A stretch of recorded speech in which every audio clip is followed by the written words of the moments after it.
नमस्कार दोस्तों, मैं मोहित तोमर आप सभी का पीसम सब्जेक्ट लर्निंग चैनल में स्वागत करता हूं।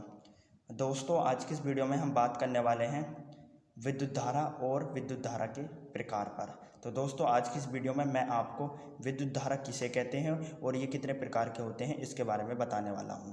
तो दोस्तों, वीडियो शुरू करने से पहले आप सभी से रिक्वेस्ट है, यदि आपने अभी तक हमारे चैनल पीसम सब्जेक्ट लर्निंग को सब्सक्राइब नहीं किया है तो दोस्तों सब्सक्राइब कर दीजिए तथा उसके आगे की बेल आइकन घंटी प्रेस कर दीजिए, ताकि दोस्तों जब भी मैं नई वीडियो अपलोड करूं उस वीडियो की नोटिफिकेशन आपको सबसे पहले मिल सके। तो शुरू करते हैं दोस्तों आज की इस वीडियो को।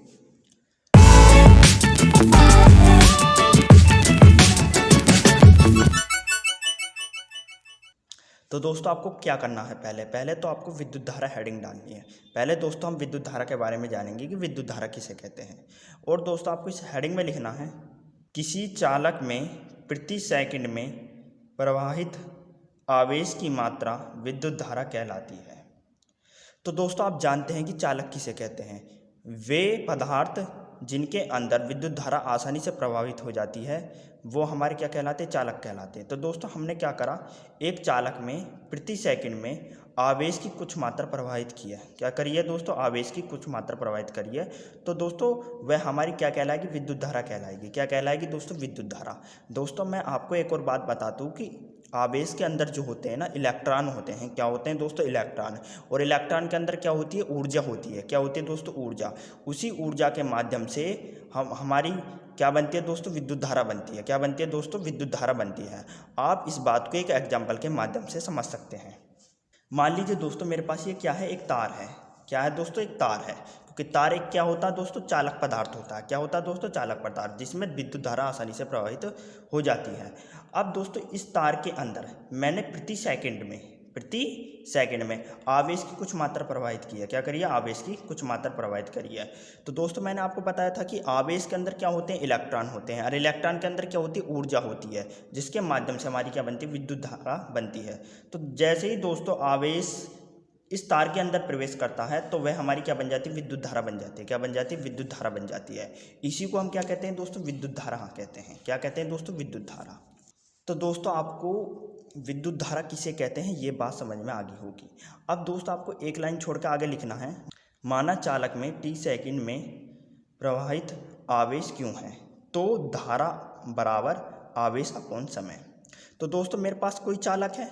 अब उस चालक के अंदर मैंने क्या करिए, टी सेकंड में आवेश की मात्रा प्रवाहित की है। क्या करिए, आवेश की मात्रा प्रवाहित करी है।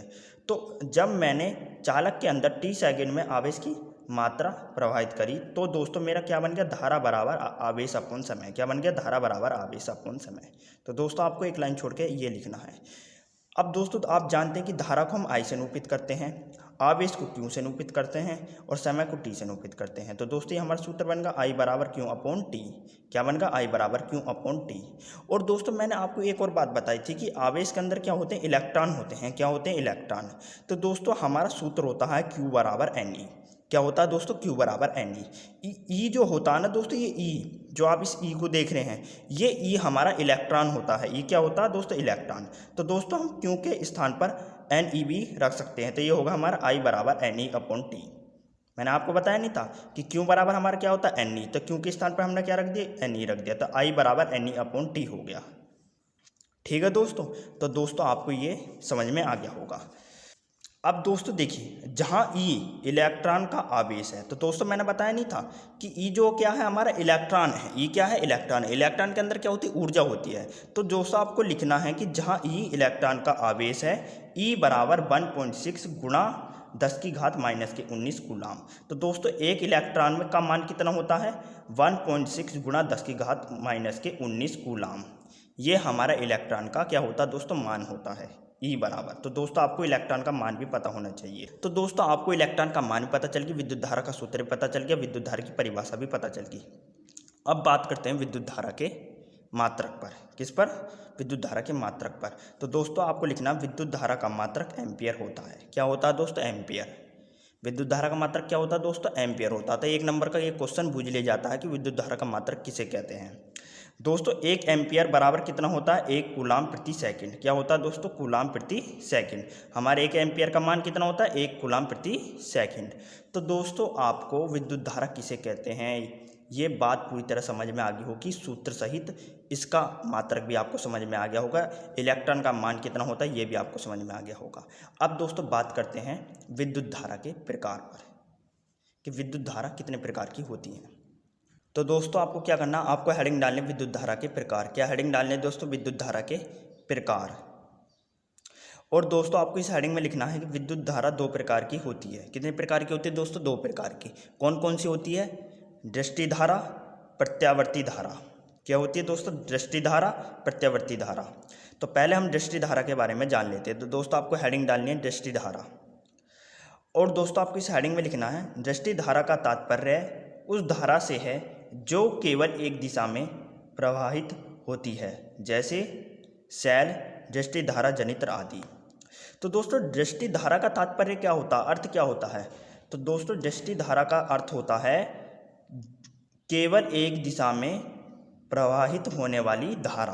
क्या होता है दोस्तों अर्थ दृष्टि धारा का? केवल एक दिशा में प्रवाहित होने वाली धारा, जैसे दोस्तों शैल है, दृष्टि धारा, जनित्र आदि। आप इस बात को एक एग्जाम्पल के माध्यम से समझ सकते हैं। मान लीजिए आप ये मेरा शैल है, शैल मान लीजिए या तार मान लीजिए, कुछ ही मान लिया है। अब दोस्तों इसके अंदर धारा प्रवाहित हो रही है। क्या हो रही है दोस्तों? धारा प्रवाहित हो रही है। तो देखिए दोस्तों ये हमारी धारा प्रवाहित हो रही है, ये वाली हमारी धारा ही तो है, ये हमारी धारा प्रवाहित हो रही है। परंतु ये जो धारा प्रवाहित हो रही है एक ही दिशा में प्रवाहित हो रही है और दूसरी दिशा में थोड़ी प्रवाहित हो रही है। नीचे वाली दिशा में जा रही है, ऊपर वाली दिशा में जा रही है, इस साइड जा रही है, इस साइड जा रही है। केवल किस दिशा की ओर जा रही है? इस दिशा की ओर, केवल एक ही दिशा की ओर जा रही है। तो दोस्तों ऐसी धारा को हम क्या कहते हैं? दृष्टि धारा कहते हैं, जो केवल एक ही दिशा में प्रवाहित होती हो। और मैंने आपको बताया दृष्टि धारा का तात्पर्य क्या होता है? उस धारा से है जो केवल एक दिशा में प्रवाहित होती है। ठीक है दोस्तों, तो आपको दृष्टि धारा भी समझ में आ गया होगा। अब बात करते हैं दोस्तों प्रत्यावर्ती धारा पर। तो दोस्तों आपको हेडिंग डालनी है प्रत्यावर्ती धारा। तो दोस्तों मैंने हेडिंग डाली है प्रत्यावर्ती धारा। दोस्तों आपको इस हेडिंग में लिखना है यह धारा परिणाम तथा दिशा में समय के साथ परिवर्तित होती है, अर्थात एक निश्चित समय के पश्चात उसी दिशा तथा परिणाम के साथ पुनरावर्ती होती है। इसे ही प्रत्यावर्ती धारा कहते हैं। जैसे बल्ब, हीटर, पंखा आदि में इसका उपयोग होता है। तो दोस्तों आप इस बात को ज़रा समझ लीजिए ध्यान से। दोस्तों हमारी प्रत्यावर्ती धारा वह धारा होती है जिसका परिणाम और दिशा समय के साथ बदलती रहे। मतलब समय आने पर वह अपना परिणाम भी बदल ले, दिशा भी बदल ले, और समय आने पर फिर दोबारा से वह परिणाम और दिशा बदल ले।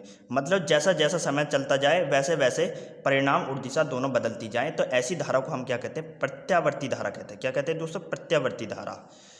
पुनरावर्ती का अर्थ ही दोस्तों होता है बदलना। पुनरावर्ती का अर्थ क्या होता है दोस्तों? बदलना। तो आपको ये बात समझ में आ गई होगी। दोस्तों आप इस बात को एक चित्र के माध्यम से भी समझ सकते हैं। देखिए दोस्तों ये मैंने चित्र बनाया, इस चित्र के माध्यम से आपको मैं प्रत्यावर्ती धारा समझाता हूँ।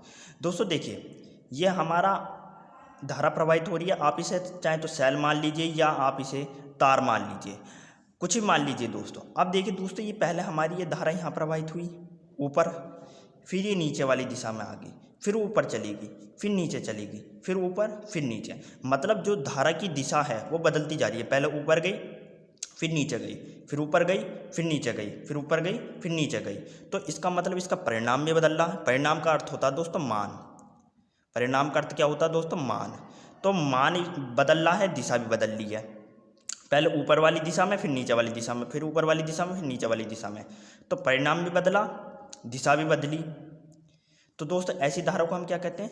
प्रत्यावर्ती धारा कहते हैं। क्या कहते हैं दोस्तों? प्रत्यावर्ती धारा। तो आपको समझ में आ गया होगा कि प्रत्यावर्ती धारा किसे कहते हैं। तो दोस्तों आपको विद्युत धारा किसे कहते हैं, ये कितने प्रकार के होते हैं, इनका मात्रक, सूत्र, ये सारी बातें आपको समझ में आ गई होंगी। यदि दोस्तों आपको मेरी ये वीडियो पसंद आई है तो लाइक, सब्सक्राइब, शेयर जरूर कीजिए। और रोज़ाना इसी प्रकार की वीडियो देखने के लिए हमारे चैनल को ज़रूर सब्सक्राइब कीजिए। बहुत बहुत धन्यवाद दोस्तों आपका।